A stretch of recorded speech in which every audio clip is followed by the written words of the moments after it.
Hello, welcome again to another opportunity where we are getting to experience the Word of God one day at a time. Hey, I'm Reverend Charles Nelson, and here today we're going to be going through our daily reading through Proverbs. We have been taking this month of January, as it has become our tradition, to take this month of January and read a chapter of Proverbs a day. If we read all of the Proverbs in 31 days, we have the great opportunity of starting off the year with great wisdom. There's 31 chapters in Proverbs, and there are 31 days in the month of January. And I'm saying chapters, and actually, it does not call it chapters. Proverbs.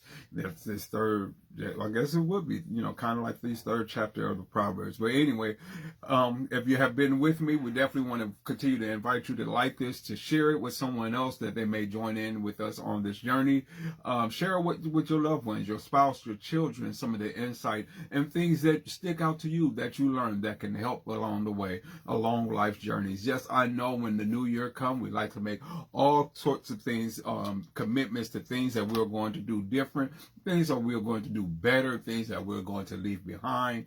But the best way to move forward in our walk with God is to know His Word, to know what it means, and then also knowing how we can rightly apply it to our lives. And so here today, without no further ado, we're going to be reading from Proverbs chapter 3. Proverbs chapter 3, this third chapter of Proverbs, we'll be reading from the English Standard Version, also known as the ESV. And I will be reading, reading this in its entirety, which is comprised of a little bit of a more lengthier read of 35 verses here. Good morning, Sister Palmer. It's good to see you on here with us on this day. Let's go ahead and read Proverbs 3, according to the English Standard Version.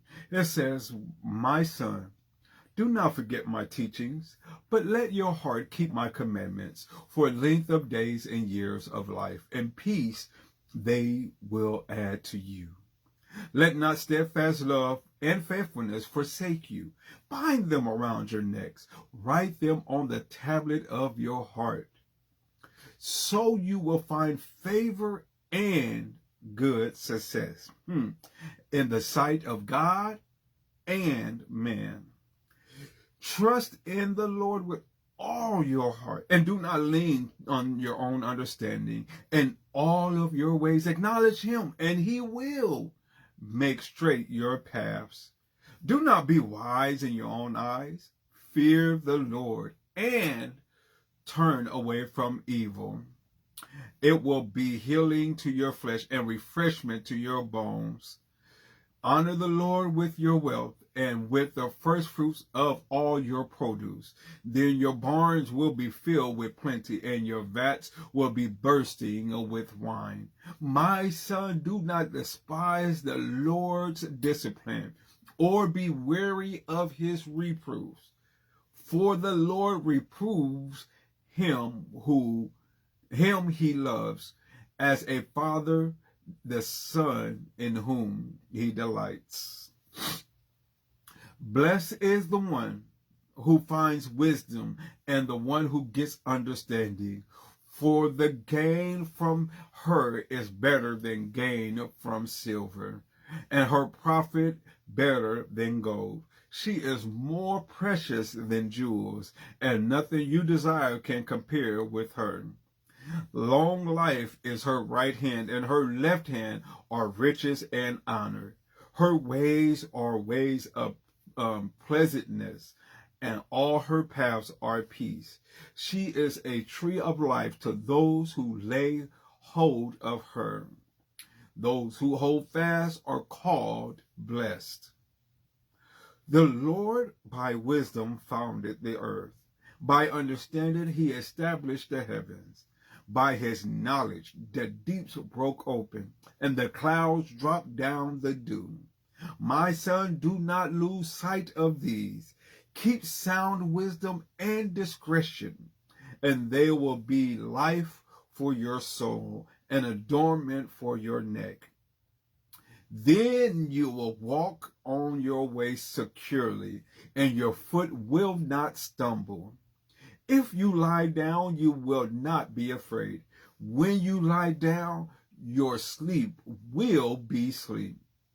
Do not be afraid of sudden terror or of the ruin of the wicked when it comes. For the Lord will be your confidence and will keep your foot from being caught.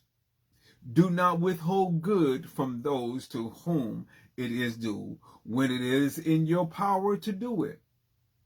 Do not say to your neighbor, go and come again tomorrow and I will give it, when you have it with you. Do not plan evil against your neighbor who dwells trustingly beside you. Oh my. Do not contend with a man for no reason when he has done you no harm. Do not envy a man of violence, and do not choose any of his ways. For the devious person is an abomination to the Lord, but the upright are in his confidence. The Lord's curse is on the house of the wicked, but he blesses the dwelling of the righteous. Toward the scorner he is scornful, but to the humble he gives favor. The wise will inherit honor, but the fool gets disgrace. That is the total reading of Proverbs 3, the total reading of Proverbs 3. And as we were just reading through here, it just led me to think about a couple of things in particular. Minister Mike, look, when I was looking at this here, he starts off this thing of going right back to the same way the first two Proverbs have begun, is really dealing with these teachings and these commandments. But I notice in verse 2, he gives the reason for this, or the reason why. Look at verse 2 of the English Standard Version. It says, for the length of days and years of life and peace they will add to you. We must realize that these instructions that we read about in the Word of God, they are not just instructions that are fruitless, instructions that have no reason or rhyme to them. We see that making sure that we're holding fast to the teachings and the commandments. It has this this connotation that it brings forth length of days. It brings forth years of life, and it brings forth peace. These things will be added unto you. Sister Palmer, sorry, as I said, break this over. You are so very welcome, and have a great, wonderful afternoon of work. And so, just looking at this here, we could see these things being implemented time and time again as you read the Proverbs, and even as you read many of like even the letters in the New Testament. They give you some sound instructions on what you are to do, but then they also give you the reason why they are to be done, the reason why you should not do some things, and how it will work out. Look at it. Let's look at another one here. It says, first of all, it tells us in verse 3 what we should not do. Let not steadfast love and faithfulness forsake you. Don't leave it. Don't let it move behind you. So in other words, you should always be steadfast, have steadfast love. You should always be faithful. Look, it says to help make sure that that they do not forsake you. Look, here's what it's telling us to do. First of all, bind them around your neck. And then it goes even a step further than that. Not only bind them around your neck, but write them on the tablets of your heart. We ought to, what this really means, or what it would signify, especially if you was to study how things was done in that time and in that culture, it would just like make them in places like, and when you think about it, to have something bound around your neck, it is visible. And then write them on the tablets of your heart. That is in a place that is invisible. So don't just settle for it to be seen by others, but let it move into the deepest part of your being that is written on your heart. And when these things are done, when these things are done, we can expect that there is a reason why we ought to do this. When I thought about this, I just wanted to look it up and see what the actual definition of that word forsaken, and it literally means to be deserted or abandoned. So in other words, do not let steadfast love abandon you. Do not let faithfulness abandon you.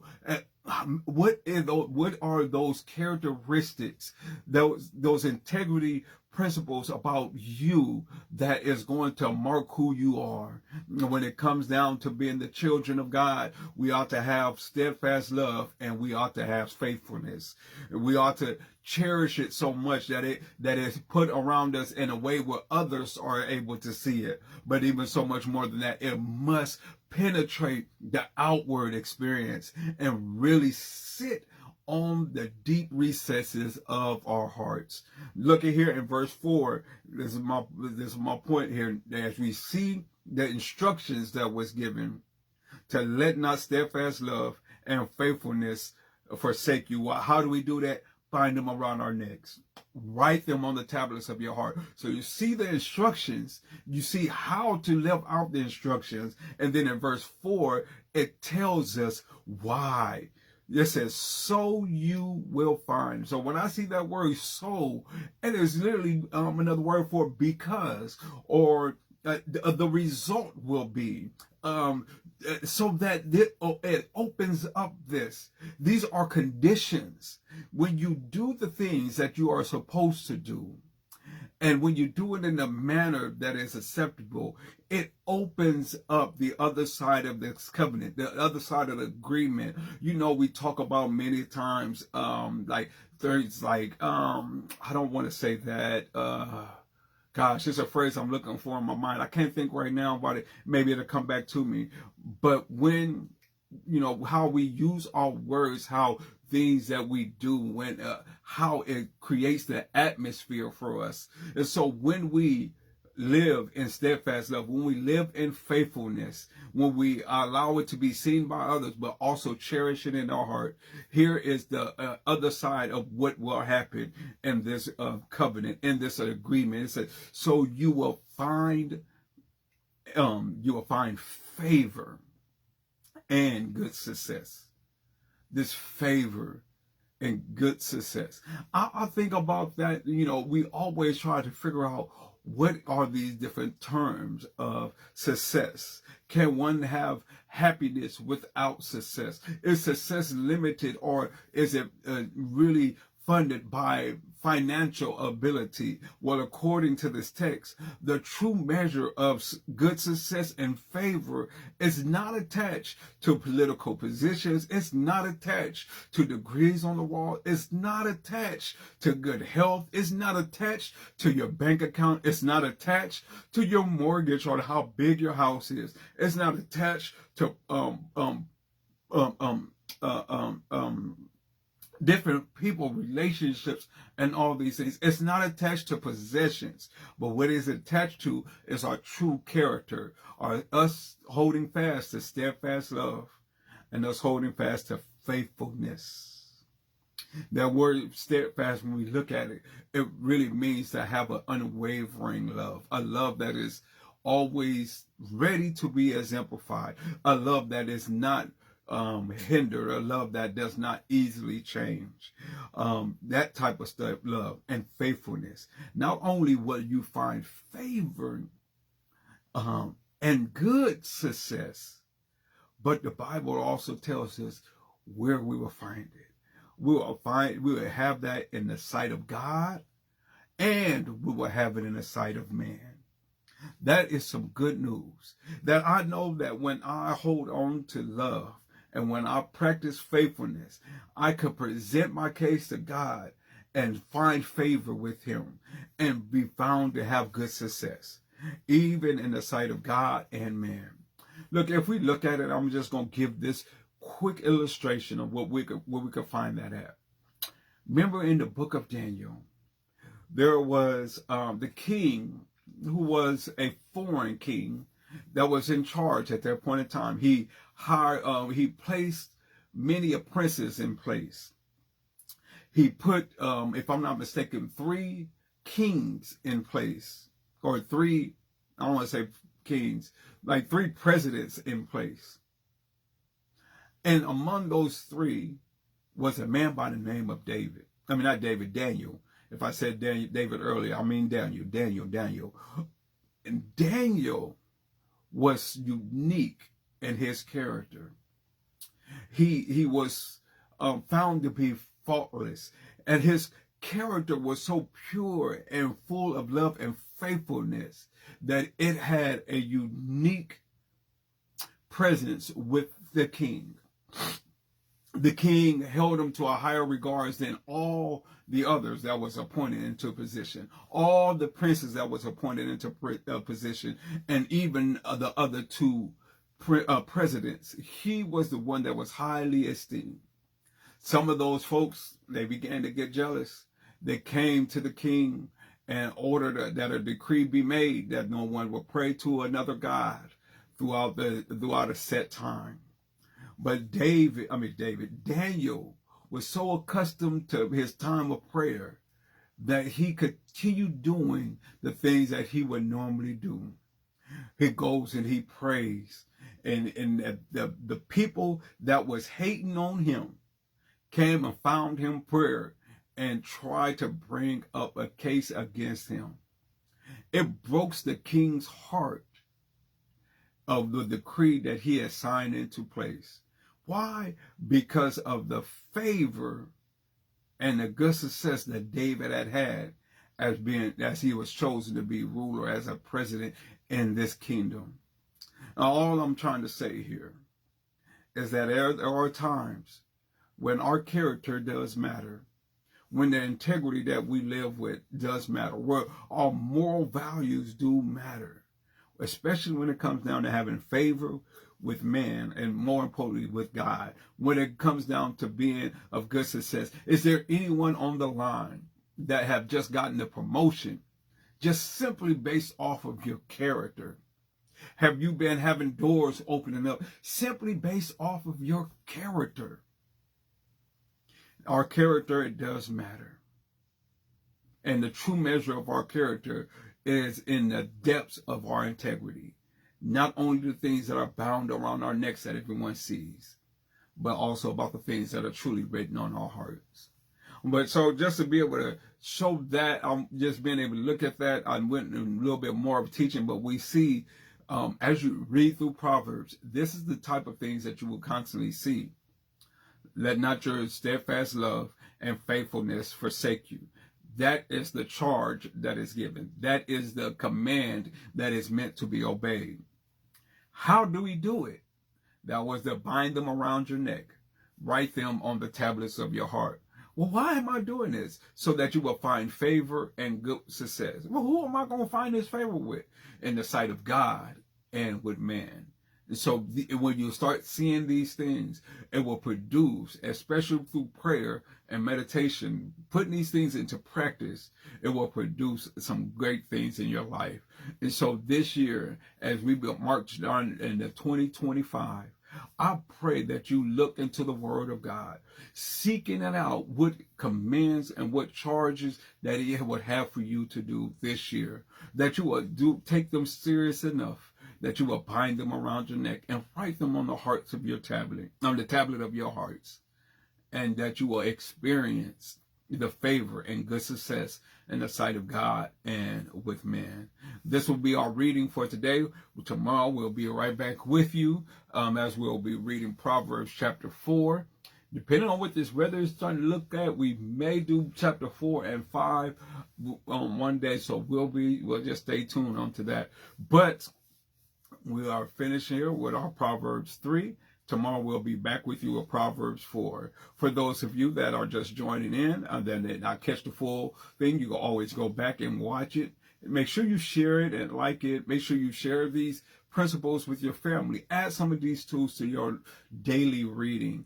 And also make sure that if you want to make sure that you get all the notifications, make sure you are following following me. I don't make any other videos that's like anything else, at least in this, especially in this season. So you will find these opportunities to know whenever I go live.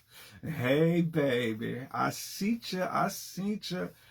I am now finished, so you just missed out on the live, and I missed your comments. So that's my beautiful wife, Shavonda Renee Nelson. It is so good to see you on. But I am getting ready to get off, and I'm getting ready to head to work. May God bless you, and may God keep you. That is my humble prayer for you on this day.